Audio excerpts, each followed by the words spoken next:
ತುಳಸಿ ಕೋಮಲವೇಣಿ ನೀಲವರ್ಣನಾರಾಣಿ ನಿತ್ಯ ಕಲ್ಯಾಣಿ ಏಳಮ್ಮ ತುಳಸಿ ಕೋಮಲವೇಣಿ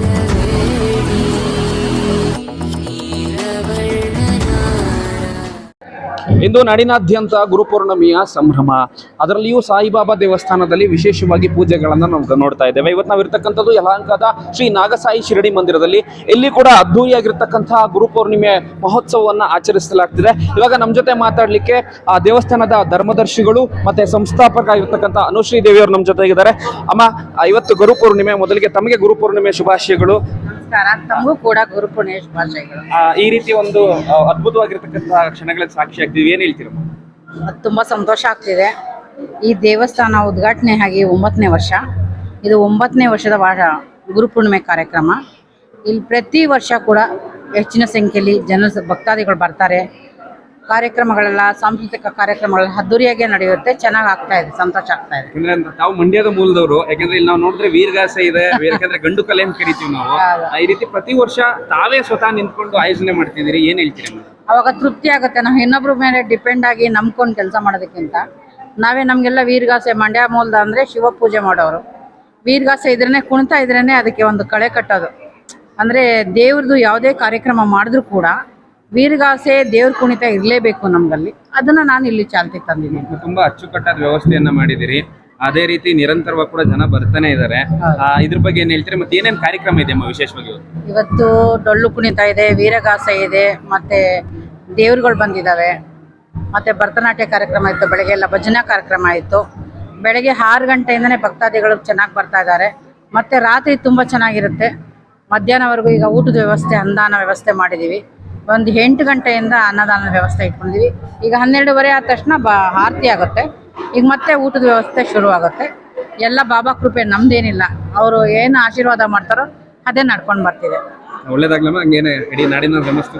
ಎಲ್ಲಾರ್ಗೂ ಒಳ್ಳೇದಾಗ್ಲಿ. ಗುರುಪೌರ್ಣಿಮೆಯಲ್ಲಿ ಹೇಳ್ತಾರೆ ತುಂಬಾ ಇವತ್ತೊಂದು ದಿನ ದರ್ಶನ ಪಡೆದ್ರೆ ಅಷ್ಟು ಪುಣ್ಯ ಬರುತ್ತೆ ಅಂತ. ಎಲ್ಲಾ ಭಕ್ತಾದಿಗಳಿಗೂ ಒಳ್ಳೇದಾಗ್ಲಿ ಅಂತ ನಾನು ಕೇಳ್ಕೊಳ್ತೀನಿ.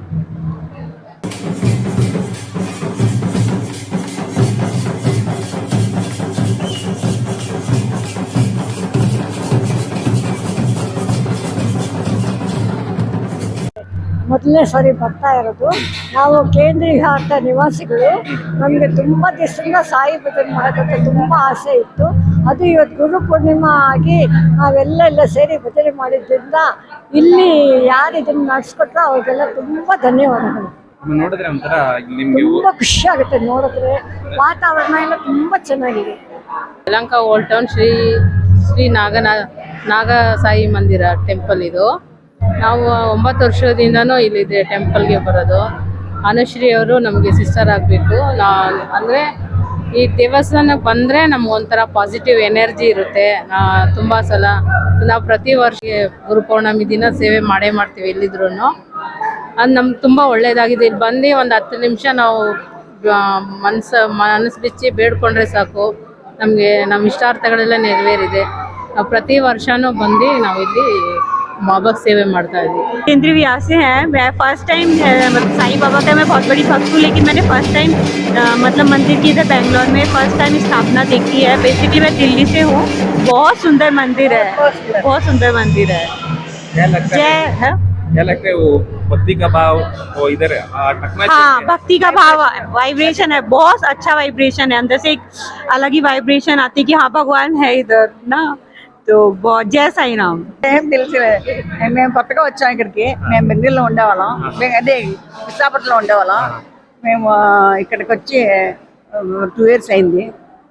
ఇక్కడ వచ్చి సాయి బాబా గుడికి వచ్చింది ఈరోజే ఫస్ట్. ఇక్కడికి చాలా ఆనందమైంది. మేము భజనకి మాకు టైం ఇచ్చినందుకు మీరు అందరికి థ్యాంక్స్ చెప్తున్నాం. టైం ఇచ్చినందుకు మాకు కృతజ్ఞతలు చెప్తాను. ಈಗಾರು ಯಲಹಂಕನಿಂದ ಬಂದಿದ್ದೀವಿ. ನಮ್ಮ ಗ್ರೂಪ್ ಜೊತೆ ಎಲ್ಲ ಸಾಯಿ ಭಜನೆ ಹೇಳಕ್ಕೆ ಚೆನ್ನಾಗಿರುತ್ತು ಮಂದಿರ. ನಮಗೂ ತುಂಬಾ ಒಂದು ಆಪರ್ಚುನಿಟಿ ಕೊಟ್ಟದಕ್ಕೂ ಧನ್ಯವಾದಗಳು. 10 ಜನ ಬಂದಿದ್ದೀವಿ. ಹಾಡು ಎಲ್ಲ ಪ್ರಾಕ್ಟೀಸ್ ಮಾಡಿಕೊಂಡು ಚೆನ್ನಾಗಿ ಹಾಡು ಹೇಳೋಕ್ಕೆ ನಮಗೆ ಒಂದು ಆಪರ್ಚುನಿಟಿ ಕೊಟ್ಟಿದ್ದಕ್ಕೆ ತುಂಬ ಥ್ಯಾಂಕ್ಸು. ಸೊ ಜೈ ಸಾಯಿರಾಮ್. ನಾವು 10 ಜನ ಕೇಂದ್ರೀಯ ವಿಹಾರದಿಂದ ಭಜನೆ ಮಾಡ್ಲಿಕ್ಕಂತ ಬಂದಿದ್ದೇವೆ. ಸೊ ಸಾಯಿರಾಮ್